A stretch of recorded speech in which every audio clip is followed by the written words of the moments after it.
Shalom, selamat pagi saudara Tuhan. Selamat berjumpa kembali dalam renungan singkat Jemaat Yosodipuro.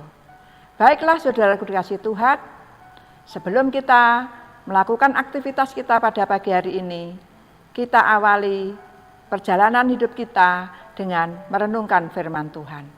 Dan sebelum kita mendengarkan firman Tuhan, baiklah kita berdoa terlebih dulu. Tuhan Allah Bapa kami yang di surga, kami naikkan puji syukur dan terima kasih atas cinta kasih Tuhan dan kemurahan Tuhan yang senantiasa Tuhan limpahkan kepada kami, sehingga sampai pada pagi hari ini kami masih boleh datang kepada Tuhan dengan selamat, tidak kurang suatu apapun. Tuhan, pimpinlah hati kami dengan Roh Kudus-Mu agar kami bisa menerima firman-Mu pada pagi hari ini. Dan setiap firman yang akan kami dengarkan dapat menguatkan iman percaya kami dan membawa kami semakin hari semakin dekat dengan Tuhan. Terima kasih Tuhan, mengampuni dosa salah kami. Di dalam nama Tuhan Yesus Kristus kami berdoa dan mengucap syukur.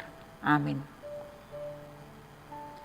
Saudara kasih Tuhan, firman Tuhan pada pagi hari ini berjudul Ujian Iman.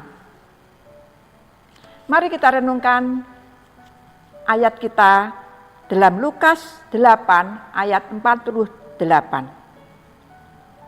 Maka katanya kepada perempuan itu, "Hei anakku, imanmu telah menyelamatkan engkau. Pergilah dengan selamat." Saudaraku dikasihi Tuhan, pada pagi hari ini kita akan mendengarkan dua kisah, yaitu pada waktu Tuhan Yesus menyembuhkan anak Yairus, seorang kepala ibadat, dan pada waktu Tuhan Yesus menyembuhkan seorang perempuan yang sakit pendarahan.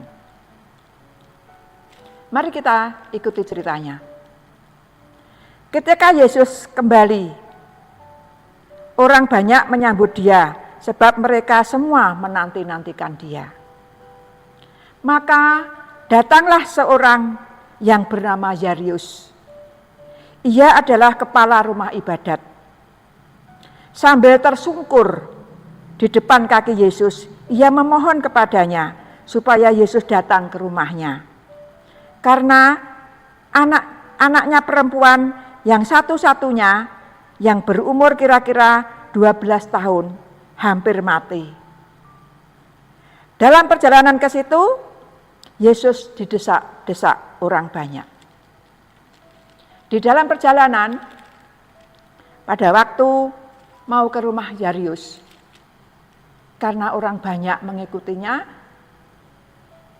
berdesak-desaklah semua orang ingin mengikut Yesus. Lalu adalah seorang perempuan yang sudah 12 tahun juga menderita pendarahan dan tidak kunjung sembuh. Perempuan ini sudah menghabiskan harta bendanya untuk berobat dan mungkin dia sudah putus harapan, dia sudah putus asa. Tetapi ketika mendengar Yesus berjalan di kotanya, perempuan ini mempunyai pemikiran. Dia percaya bahwa Yesus sanggup menyembuhkan sakitnya. Dan dia berkata, "Asal ku jamah jubahnya saja, aku pasti sembuh." Dalam ayat 47, mari kita baca, ketika perempuan itu melihat bahwa perbuatannya itu ketahuan, ia datang dengan gemetar, tersungkur di depannya dan menceritakan kepada orang banyak apa sebabnya ia menjamah dan bahwa seketika itu juga ia menjadi sembuh. Saudaraku kasih Tuhan, perempuan ini sangat percaya kepada Tuhan Yesus. Dia yakin bahwa di dalam Yesus ada kuasa. Dia yang sudah hampir menyerah, yang sudah putus asa, akhirnya mendapatkan kesembuhan dengan percaya kepada Tuhan Yesus. Begitu pula dengan Yairus. Pada waktu Bapak Yairus ini datang kepada Yesus, banyak orang mendatanginya dan mengatakan, ketika Yesus masih berbicara, datanglah seorang dari keluarga kepala rumah ibadat itu dan berkata, anakmu sudah mati, jangan lagi engkau menyusah-nyusahkan guru.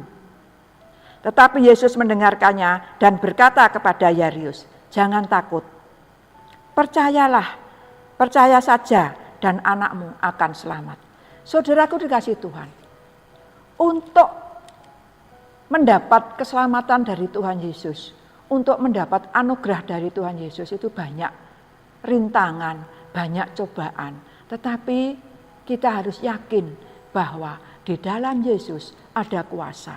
Anak Yairus yang sudah mati akhirnya pun dibangkitkan.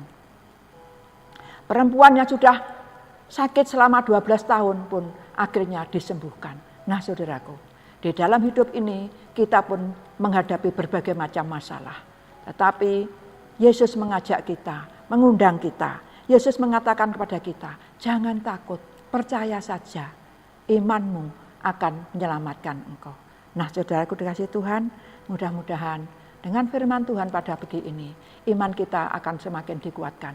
Dan kita akan semakin percaya pada Tuhan, semakin bersandar kepada Tuhan. Apapun yang menjadi masalah kita, yakinlah bahwa Tuhan sanggup menyelesaikannya. Tuhan sanggup memberikan kekuatan dan kesembuhan kepada kita semua. Tuhan memberkati kita semua. Amin.